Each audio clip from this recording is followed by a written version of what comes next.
तो एक तरफ रूस और यूक्रेन के बीच बातचीत चल रही है, तो दूसरी तरफ क्वाड की भी बहुत अहम बैठक चल रही है। और इस वर्चुअल बैठक में प्रधानमंत्री नरेंद्र मोदी और अमेरिका के राष्ट्रपति जो बाइडेन शामिल हैं। इस बैठक में चर्चा का विषय आप जानते ही हैं, यूक्रेन वॉर है। अब आपको दिखाते हैं पुतिन पर अमेरिका के सामने प्रधानमंत्री मोदी का फाइनल कॉल क्या होगा, ये देखते हुए कि इस वॉर पर अभी तक भारत का रुख तटस्थ रहा है।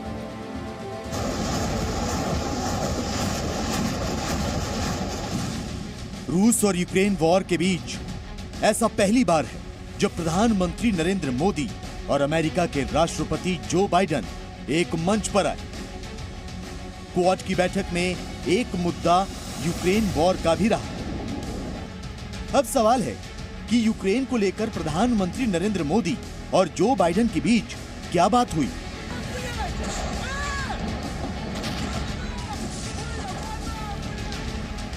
रूस के राष्ट्रपति पुतिन पर प्रधानमंत्री नरेंद्र मोदी का फाइनल कॉल क्या है?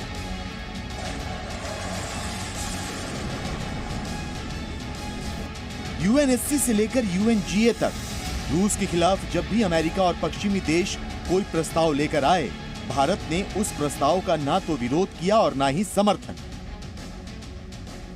जबकि 4 देशों के संगठन क्वाड में भारत को छोड़कर बाकी तीनों देश अमेरिका, जापान और ऑस्ट्रेलिया रूस के विरोध में, सिर्फ विरोध में ही नहीं बल्कि कई तरह के प्रतिबंध भी लगा चुके हैं। अमेरिका को लगता है कि यूक्रेन के मुद्दे पर भारत को पश्चिमी देशों का साथ देना चाहिए, यानी पीएम मोदी पर दबाव बढ़ता जा रहा है। कहा जा रहा है कि रूस से air defence system S-400 deal को लेकर भारत पर अमेरिका प्रतिबंध लगा सकता है। हालांकि ये चर्चा सिर्फ दबी जुबान में की जा रही है, क्योंकि भारत के सामने अब हेकड़ी दिखाने का दौर जा चुका है। ये बात अमेरिका भी समझता है और पीएम मोदी ने भी इसका एहसास करा दिया। आज दुनिया में जो हालात बने हैं वो आप देख रहे हैं। ये भारत का बढ़ता सामर्थ्य ही है कि हम यूक्रेन में फंसे हमारे देश के नागरिकों को वहां से सुरक्षित निकालने के लिए इतना बड़ा अभियान चला रहे हैं। अभी एक हफ्ते भी नहीं हुए जब अमेरिका के राष्ट्रपति जो बाइडेन ने भारत पर पूछे गए सवाल का बेहद सधा हुआ जवाब दिया था। Is India fully with you on the issue of Ukraine and Russia? We're in consultation with India today. We haven't resolved that completely. Bharat का साफ मत है कि रूस और यूक्रेन के बीच जंग रुकनी चाहिए और दुनिया की किसी भी ताकत को जंग बढ़ाने की कोशिश नहीं करनी चाहिए।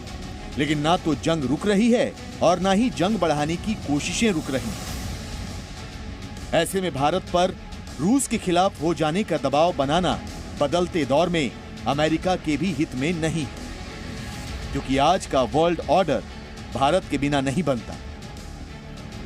यही वजह है कि फ्रांस भी कह रहा है कि भारत को संयुक्त राष्ट्र सुरक्षा परिषद में स्थायी सदस्य बनाओ। ब्यूरो रिपोर्ट, जी मीडिया।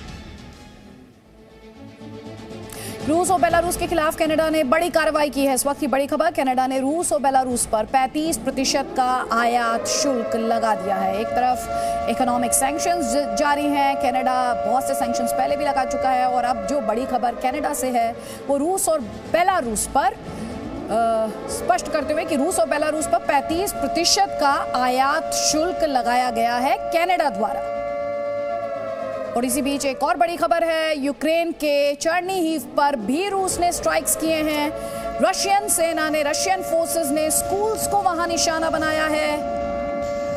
रशियन फोर्सेस के हमले में चर्नीहिव का स्कूल ध्वस्त हो गया है। हालांकि इस वक्त जो आप खबर देख रहे हैं, इंफॉर्मेशन देख रहे हैं, वो रूस और बेलारूस पर कैसे कनाडा द्वारा एक्शन लिया गया है। इकोनॉमिक सैंक्शंस पहले भी लगाए गए हैं। अब ताज़ा सैंक्शन ये है कि 35% का आयात शुल्क लगा दिया गया है रूस और बेलारूस पर कनाडा द्वारा।